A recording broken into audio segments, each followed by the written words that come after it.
La délégation ministérielle s'est entretenue au bureau du gouverneur avec les autorités provinciales. Après ces échanges, cette dernière a effectué une descente à Kibati, groupement de la chefferie des Bokumo en territoire de Nyiragongo, où la lave du volcan Nyiragongo a coupé la route Goma-Rutshuru. La fumée due à l'éruption volcanique est visible, mais les chefs de la délégation rassurent.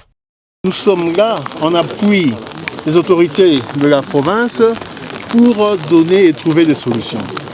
Raison pour laquelle nous sommes venus ici sur le terrain pour observer l'état de la situation. C'est dommage, catastrophique, mais la volonté est certaine. Nous allons trouver des solutions très rapides.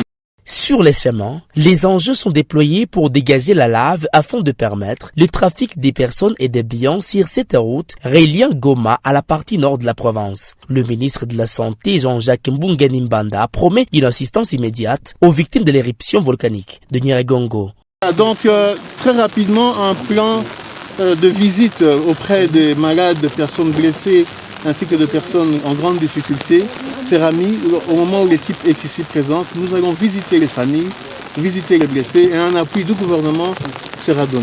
Après la descente à une dizaine de kilomètres du chef de la province, la délégation s'est ensuite rendue au bureau de l'Observatoire volcanologique de Goma pour faire l'état des lieux, des matériels, et le ministre en charge de la recherche scientifique s'est dit très préoccupé par l'inefficacité de cette institution, d'où cette décision. Sur l'instruction de son Excellence Monsieur le Premier ministre, nous allons pouvoir résoudre toutes les questions liées au fonctionnement. Ça ne sera pas qu'on va là à Kinshasa, comme je le disais la dernière fois que je vais à Kinshasa, les solutions sont immédiates. Mais il faut relever également qu'il y va aussi de la mauvaise gestion de ce que nous vous envoyons.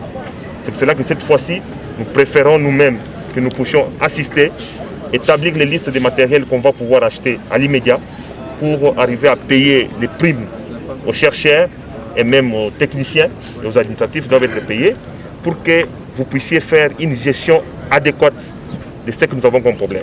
Soulignons que les 7 membres de la délégation ministérielle sont venus avec une somme d'argent pour payer au moins 3 mois des arriérés des salaires des agents de l'OVG.